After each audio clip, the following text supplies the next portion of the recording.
Hi friends, ఈరోజు మనం ఒక కొత్త టాపిక్ గురించి తెలుసుకుందాం. అదేంటంటే బట్టు రాజుల చరిత్ర గురించి మనం తెలుసుకుందాం.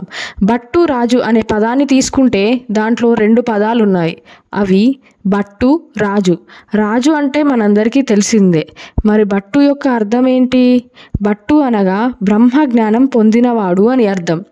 బట్టు అని ఎవరిని పిలుస్తారు అంటే ఒక ముని, సన్యాసి, ఋషి, ఆచార్యుడు, దిగంబర యోగి, పీఠాధిపతులు, కవులు, పండితులు, గురువులు.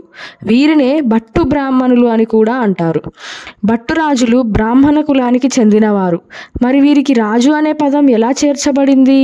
క్షత్రియ కర్తవ్యాలను తమ భుజాలపై వేసుకోవడం వలన వీళ్ళకి రాజు అనే పదం చేర్చబడింది. వీరినే బ్రహ్మక్షత్రియులు, పండిత రాజులు అని కూడా పిలుస్తారు. బట్టురాజులుగా పిలువబడే ఈ జాతి ఆంధ్రప్రదేశ్, తెలంగాణ రాష్ట్రంలోనే కాక అలహాబాద్, లక్నో, పంజాబ్, బెంగాల్, బీహార్, ఒరిస్సా, ఢిల్లీ, కాశీ, మహారాష్ట్ర, తమిళనాడు, కేరళ, కర్ణాటక, ఉత్తరప్రదేశ్, గుజరాత్, రాజస్థాన్, ఒరిస్సా, నేపాల్, టిబెట్, ఇండోనేషియా ప్రాంతాల్లో అధికంగా ఉన్నారు. వీరు ఉత్తర భారతదేశంలో ఉన్న చంద్రవంశం తెగకు చెందినవారు. వీళ్ళ మూల పురుషుడు విశ్వామిత్రుడు. విశ్వామిత్రుడు సప్త ఋషుల గురువైన పరమశివుని శిష్యుడు. బట్టు జాతికి చెందిన వీళ్ళని అనేక ప్రాంతాల్లో పలు విధాలుగా పిలుస్తుంటారు. అవి భట్టు, భట్, భట్ట, భట్టారక, భట్టార, భట్టాచార్య, భాటియా, భరోట్, బత్రా, భట్టి, భట్రాయ్, భట్రాజు, భట్టపుత్ర, భట్టార్, భట్టోపాధ్యాయ్. నేటికి జైన సన్యాసులు మరియు జైన మఠాల అధిపతులను భట్టారక అని పిలుస్తారు. సాంప్రదాయకంగా బట్టు బ్రాహ్మణులకు 5 రోజువారీ విధులుంటాయి. అవి దేవతలను పూజించడం, పూర్వీకులను పూజించడం, అన్ని జీవులకు, మానవులకు సేవ చేయడం మరియు వేదాలను, ఇతిహాస గ్రంథాలను అధ్యయనం చేయడం. అందువల్ల రోజువారీ ఆరాధన మరియు పవిత్ర గ్రంథాలను పఠించడం చాలామంది బ్రాహ్మణుల జీవితంలో అంతర్భాగంగా ఉంది. ఇది చాలామందికి దినచర్య మాత్రమే. ఈ బట్టు జాతిలో ఎందరో మహనీయులు ఉన్నారు. వారు వేదాలు లిఖించిన వ్యాసభట్టు, జగద్గురు ఆదిశంకరాచార్య, తెలుగు భాషను పరిచయం చేసిన ఆదికవి నన్నయ్య భట్టు, జీరో కనుక్కున్న ఆర్యభట్టు, గురు గోబింద్ సింగ్, గుప్త సామ్రాజ్యం ఆస్థాన కవి కాళిదాసు.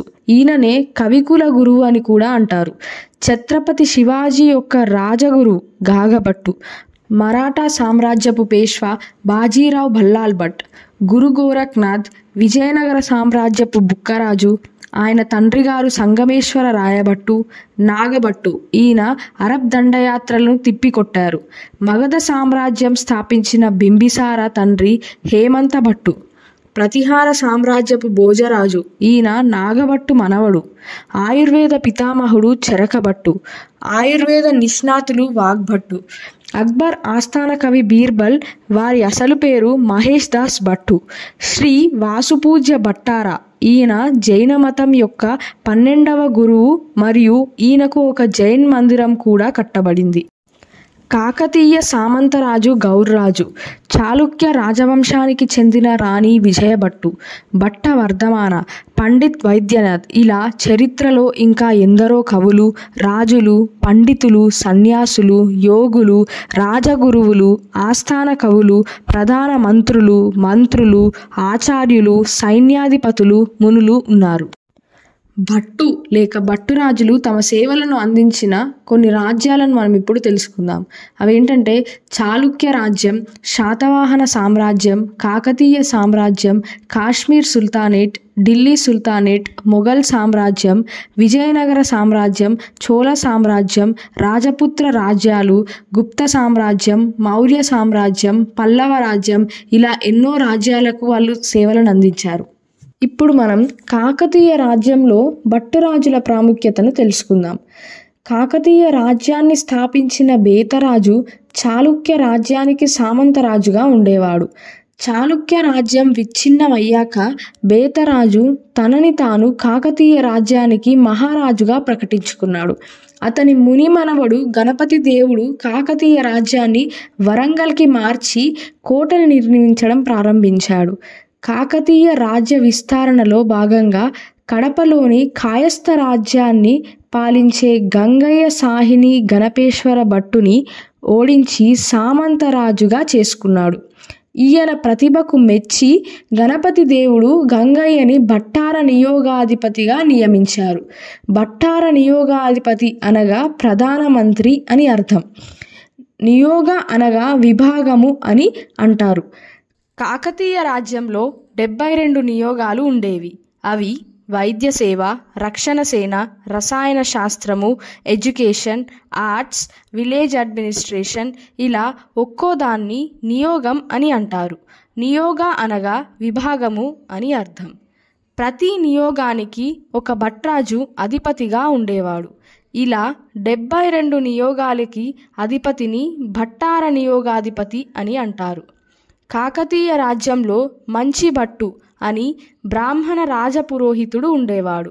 ఆయన తన భూమిని ప్రజలకి బహుమతిగా ఇచ్చినట్టు మంతన శాసనంలో ఉంది. వాల్మీకి రామాయణాన్ని తెలుగులో రాసిన భాస్కర భట్టు, వారి కుమారుడు మల్లికార్జున భట్టు కాకతీయ రాజ్యంలో ఆస్థాన కవులుగా ఉండేవారు. సకల్య మల్లు భట్టు గారు నిరోష్య రామాయణ కావ్యం రచించారు మరియు ఈయన కాకతీయ రాజ్యంలో ఆస్థాన కవులుగా ఉండేవారు. గంధాయ భట్టు కాకతీయ రాజ్యంలో ఆస్థాన కవి మరియు రాజగురువుగా ఉండేవారు. మైలార భట్టులు వీరు దిగంబర యోగులు. తమ తలలను నాలుకలను తెగ్గోసి శివుణ్ణి ప్రసన్నం చేసుకునేవాళ్ళు. ఈ వీడియో కనుక మీకు నచ్చినట్టయితే మా ఛానల్ని సబ్స్క్రైబ్ చేసుకోండి అండ్ ఈ వీడియోని అందరికీ షేర్ చేయండి. కొన్ని వందల సంవత్సరాలుగా హిందూ సమాజంలో ప్రధాన స్థానాన్ని ఆక్రమించిన ప్రతిభావంతులైన భట్టుల యొక్క సంక్షిప్త సాంస్కృతిక చరిత్రను కనుగొనడం అసంభవం. మానవ రాజ్యంలో ఒకప్పుడు సర్వవ్యాప్తి చెందిన ఇంటి పేరు భట్టు. ఇది ఒక గౌరవ బిరుదుగా వివిధ రకాలుగా ఉపయోగించబడింది. బౌద్ధ మునులు మరియు తత్వవేత్తలు సాధారణంగా భట్టు గౌరవ ప్రదాన్ని బౌద్ధ చరిత్రలలో అత్యంత తరచుగా ఉపయోగించారు. ఈ భట్టుల గురించిన పురాతన రికార్డులు పశ్చిమ గంగా రాజవంశం పాలనలో జరిగిన శాసనంలో ఉన్నాయి. విజయనగర సామ్రాజ్యం ఆవిర్భవించిన సమయంలో భట్రాజులు బోధించిన సనాతన ధర్మాన్ని, యుద్ధ శాస్త్రాన్ని మరియు రాజనీతిని దృష్టిలో ఉంచుకొని ఆ రాజ్యంలో భట్టులకు గణనీయమైన వాటా ఉండడంలో ఆశ్చర్యం లేదు. ఇక్కడ మనకు భట్టుల యొక్క ప్రత్యక్ష చిత్రాన్ని అందించే అనేక శాసనాలు ఉన్నాయి. వారి సామాజిక పరాక్రమం మరియు కర్మయోగం కోసం పాటుపడి గౌరవించబడిన కొంతమంది ప్రసిద్ధ భట్టుల పేర్లు, లోతైన విజయాలు మనకు శాసనాలలో చెక్కబడి ఉన్నాయి. వాస్తవానికి దాని స్థాపన రోజుల నుండి విజయనగర చక్రవర్తులు భట్టు బిరుదుని అపారమైన గౌరవం మరియు ప్రతిష్టతో చూశారు. ఇంకా దానిని తమకు తాముగా భట్టు అని అభివర్ణించుకున్నారు. అలాగే గుంటూరు శ్రీపుండి గ్రామంలో లభించిన రాగి పాత్రలలో శ్రీపుండి గ్రామాన్ని చోళులు భట్రాజులకు తమ ప్రతిభకు బహుమతిగా ఇచ్చినట్టు ఉంది. 1634 డిసెంబర్ 16 రోజున కిరట్ భట్ మరియు రాయ్ జోత్ తమ సిక్కు సైన్యంతో మొఘలులపై గొరెల్లా యుద్ధానికి దండెత్తారు. అందులో ఎందరో భట్ సైనికులు తమ ప్రాణాలను అర్పించి మొఘల్స్ని తరిమి కొట్టారు. కిరట్ భట్ 5వ సిక్ గురువు అయిన గురు అర్జన్ దేవ్ నియమించిన సైన్యాధిపతి. గురు గ్రంథ్ సాహెబ్లో కూడా ఎందరో భట్టులు తమ రచనలను నిక్షిప్తం చేశారు. ప్రపంచానికి వేదాలను, సనాతన ధర్మాన్ని బోధించింది భారతదేశం అయితే మన దేశానికి అవి బోధించింది భట్టులు. ఇంతటి ఘనకీర్తి ఉన్న భట్రాజులను కొందరు బుద్ధిహీనులు భట్రాజు పోక్తులు అని కించపరుస్తుంటారు. పొగిడితే డబ్బులు ఇవ్వడానికి రాజులు అంత ఆలోచన లేనివాళ్ళ, లేక రాజ్యంలో ఇన్ని పదవులు ఇవ్వడానికి ఆలోచించలేదా? భట్రాజుల చరిత్ర ప్రతి ఒక్కరికి తెలిసేలా షేర్ చేయండి.